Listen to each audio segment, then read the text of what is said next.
Muito boa tarde, minhas senhoras e meus senhores. Eu queria, em primeiro lugar, renovar a minha felicidade em estar mais uma vez presidido por Vossa Excelência, ministro Moura Ribeiro, e também a felicidade de estar em tão boa companhia nessa mesa, com os professores Juliano e Nelson Ezeric.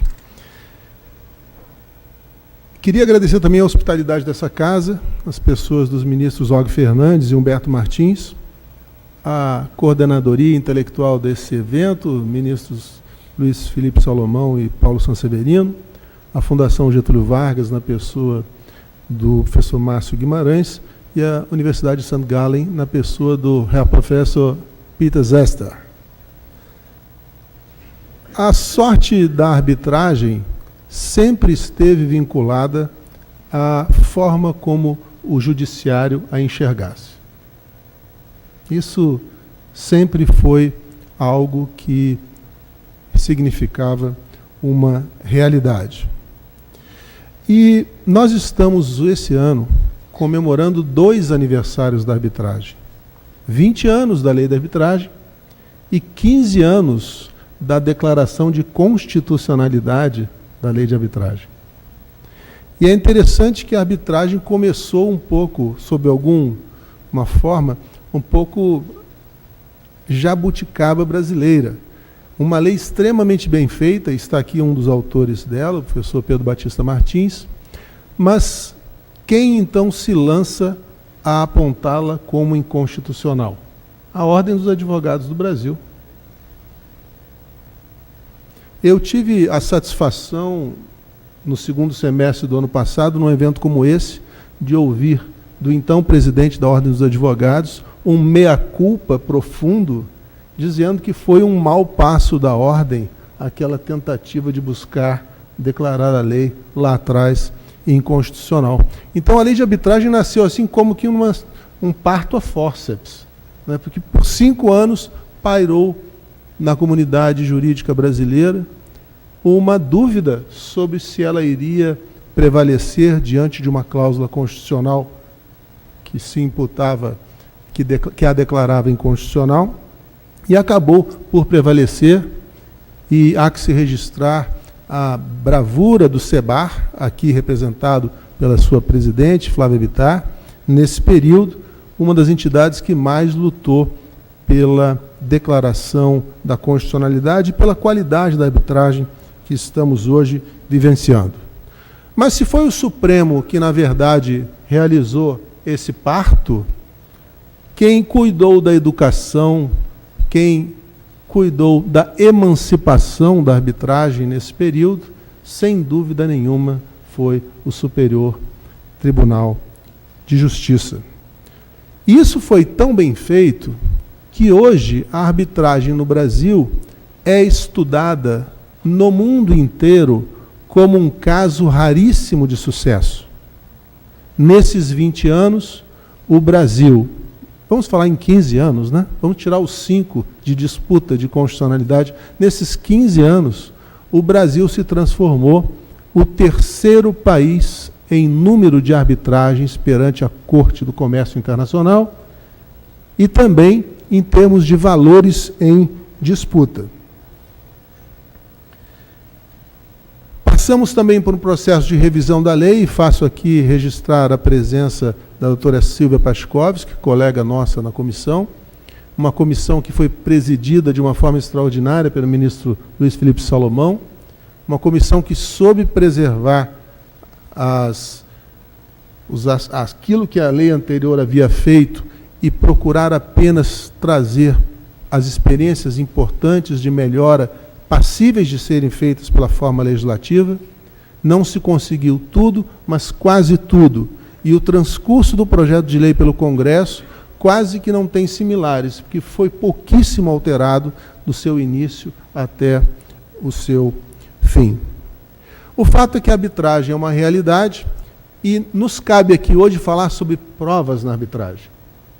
A lei adotou uma teoria monista, nós tratamos de forma idêntica a arbitragem nacional, assim como a internacional, e uma coisa é clara: não se aplica o CPC na arbitragem, a não ser, evidentemente, que as partes façam convenção em tal sentido. Mas os princípios processuais que regem a atividade, porque a arbitragem é processo também, esses são aplicáveis, ministro Paulo Moura. A lei chega a fazer referência, no parágrafo 2º do artigo 21, a alguns deles, mas de uma forma exemplificativa. Fala da igualdade das partes, fala da imparcialidade do árbitro e também do livre convencimento, mas outros princípios relevantes, importantes, como o do devido processo legal, da inadmissibilidade de provas ilícitas, da iniciativa das partes, da oralidade, da economia processual, da tipicidade dos meios de prova e da comunhão das provas, são também aplicados à arbitragem diuturnamente. Nós estamos falando de uma relação processual que é marcada pelo princípio dispositivo, ou seja, é a liberdade de contratar o procedimento, é a liberdade de ajustar o procedimento no compromisso, no termo de arbitragem ou no curso do processo arbitral, que permite às partes construir um procedimento próprio para o caso que estiver em discussão. E a lei tomou o cuidado ainda de cometer aos árbitros, no silêncio do contrato, a possibilidade de regular o procedimento. No vazio da convenção, são os árbitros que organizam o procedimento da forma mais adequada para a espécie de caso que está sendo discutida. Uma das coisas que a doutrina tem deixado claro é o seguinte: se estamos falando em princípio dispositivo, se estamos falando em liberdade de contratar, se estamos falando de direitos passíveis de disposição, as partes também podem contratar limitação aos meios de prova no procedimento.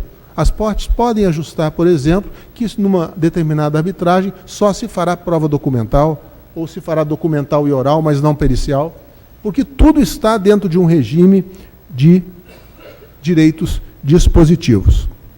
Vejam que o novo Código de Processo Civil, que entra em vigor na próxima semana, adota um pouco dessa concepção, permitindo às partes que façam negócios jurídicos processuais. Eu não sei se eles de fato funcionarão como se espera. Primeiro, não sei se a estrutura do judiciário está preparada materialmente, se os computadores poderão administrar um procedimento feito especificamente para um caso. Não sei se essa realidade se apresenta, mas vejo uma questão tática muito complicada. É que, se eu orientar o meu cliente a contratar um procedimento,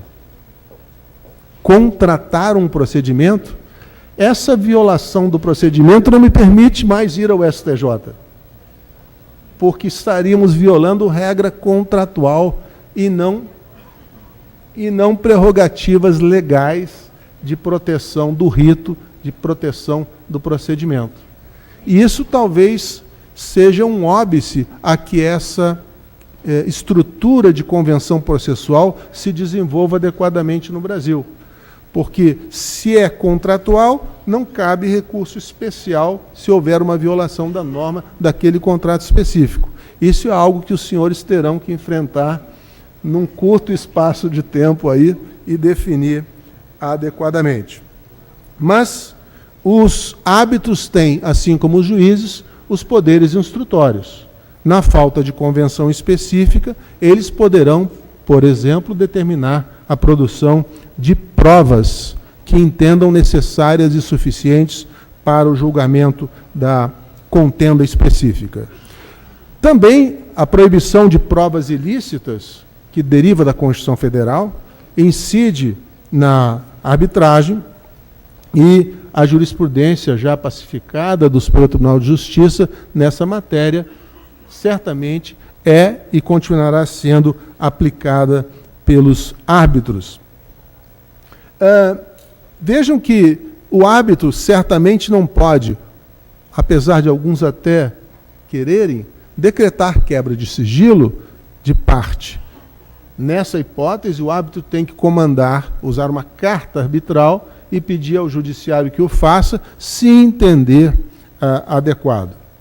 Na arbitragem também é possível a utilização de prova emprestada, seja de procedimento judicial, seja de procedimento administrativo, seja de outra arbitragem. Mas a regra que preside o uso da prova emprestada é aquela que está consagrada na jurisprudência do Superior Tribunal de Justiça, ou seja, só é válida a prova emprestada se houver se dado à parte, no outro procedimento, o direito de defesa, direito ao contraditório, etc., etc., sob pena daquela prova não poder, aquela prova não poder ser emprestada força vinculante para o novo árbitro.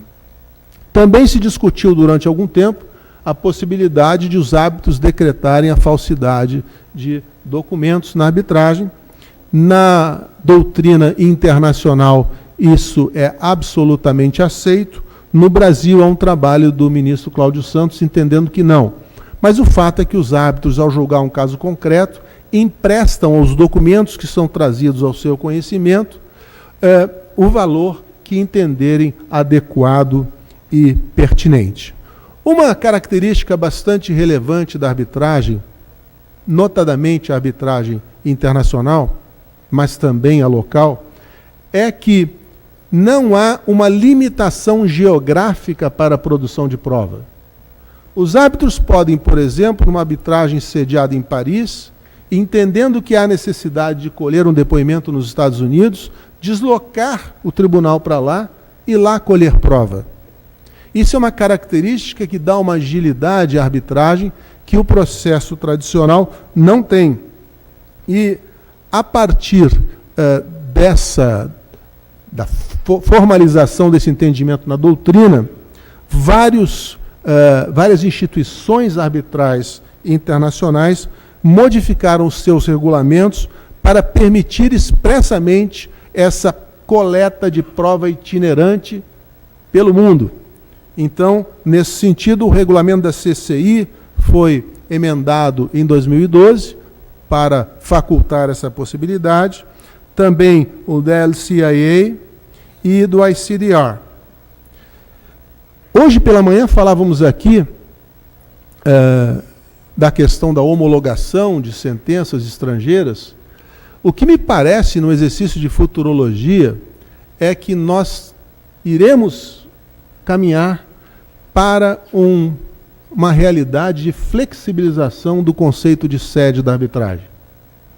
Para que, na verdade, a sede, essa ficção, que serve apenas para ligar um determinado contrato a uma determinada ordem jurídica, possa permitir que as partes, ao contratar, estabeleçam múltiplas sedes no contrato, permitindo que aquela decisão, uma vez proferida, segundo a ordem jurídica que escolherem, possa ser executada em várias jurisdições, eventualmente sem a necessidade de, naquelas jurisdições, contar com o procedimento de reconhecimento. Também na arbitragem, aplica-se ou pode-se aplicar a teoria da distribuição dinâmica do ônus da prova. As partes podem convencionar que a regra tradicional, que provinha do artigo 333 do ainda atual Código de Processo Civil, fosse de alguma forma alterada. E, se as partes não dispuserem no contrato especificamente sobre isso, os árbitros podem criar uma dinâmica de prova que atenda às peculiaridades do caso. Claro que sob supervisão posterior, no que respeita à legalidade da sua atuação, do crivo do Superior Tribunal de Justiça. Vejam que o Código que entra em vigor na semana que vem, no seu artigo 373, mantém a possibilidade de convenção sobre o ônus de prova. O professor Nelson Aiziri, que há pouco manifestava a existência de procedimentos de emergência destinados a examinar matéria de cautelar ou de antecipação de tutela prévia à instauração do tribunal arbitral, momento na qual o tribunal passa a ser amplamente competente para conhecer e julgar a disputa. A ICC, por exemplo, já tem vários procedimentos em curso. As minhas próprias férias esse ano foram interrompidas para desprazer da minha família, em função de um investimento de emergência, uma arbitragem de emergência em janeiro, e essa possibilidade é fundamental para permitir que o tribunal de emergência possa proferir decisões no sentido de preservar coisas ou pessoas até que o tribunal arbitral assuma conhecimento e julgamento da demanda como um todo. Uma coisa interessantíssima do ponto de vista das arbitragens internacionais, e eu faço aqui referência específica ao ministro Rui Rosado. O ministro Rui é um dos mais requisitados árbitros e mais requisitados pareceristas no universo arbitral. E é muito comum em arbitragens internacionais que, o professor Nelson certamente já passou por isso também, que doutrinadores brasileiros, magistrados já aposentados brasileiros, professores brasileiros, tenham que comparecer a audiências arbitrais para fazer prova da lei brasileira, quando o árbitro estrangeiro está a aplicar, num caso concreto, aquela ordem jurídica. E é interessante ver esses duelos de grandes professores em arbitragens internacionais e também a curiosidade com que os árbitros internacionais ficam a procurar entender como funciona localmente a aplicação das normas. Não é garantia também que eles vão aplicar, acabam aplicando os conceitos deles mesmos, eventualmente, mas os dois aqui eu já vi atuar e para grande prazer nosso e grande orgulho nosso. Bom, essa prova, então, muitas vezes é necessária no âmbito da arbitragem internacional. O que nós estamos vendo no plano internacional, na verdade, é uma colisão há muitos anos de dois sistemas em matéria de prova. O sistema continental europeu e o sistema da common law.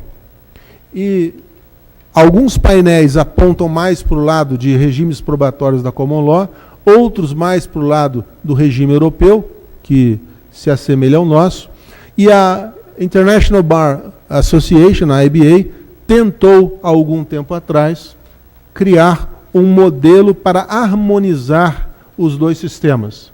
É um modelo que vem servindo de guia em muitas arbitragens. Obviamente ele é facultativo, não é obrigatório, mas cuida de tentar dar uma forma definida e um método definido para ser usado em arbitragens internacionais, e tem sido bastante útil, criando inclusive regras para o estabelecimento de impedimentos para árbitros, etc., etc. O fato é que a necessidade tem determinado que se faça um procedimento que seja compatível para os dois sistemas, numa tentativa de harmonização. Mas, indo já para o final, vejo que a função do Superior Tribunal de Justiça, a função do Judiciário, também se estende para uma cooperação com a arbitragem no sistema de produção de provas.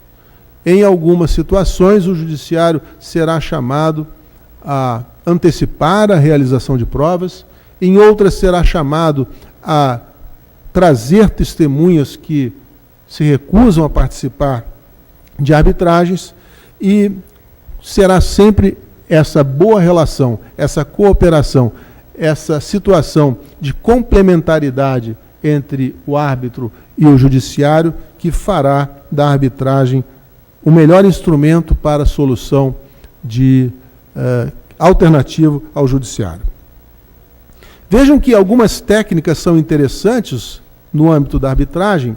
Em matéria de prova pericial, que eu considero mais interessante é a seguinte: quando os árbitros pedem aos assistentes técnicos de cada uma das partes que façam previamente uma conferência entre si, vejam aquilo no que concordam e depois trazem para o tribunal, para efeito de produção de prova, apenas a restrita matéria de divergência entre os expertos. Isso faz com que se possa estabelecer um objeto de prova bastante reduzido, muitas vezes, e bastante mais simples de ser enfrentado no âmbito da arbitragem em si. E para isso, os árbitros, às vezes, comandam reuniões prévias entre os assistentes técnicos e os põem para discutir na audiência perante o tribunal, para que o tribunal possa identificar com clareza onde estão as convergências, onde estão as divergências e produzir, assim, a melhor solução possível para o caso concreto. Nós vivemos nessa quadra confusa que o país vive hoje. É bom relembrar que nós vivemos momentos muito felizes em algumas áreas no Brasil nos últimos 20 anos.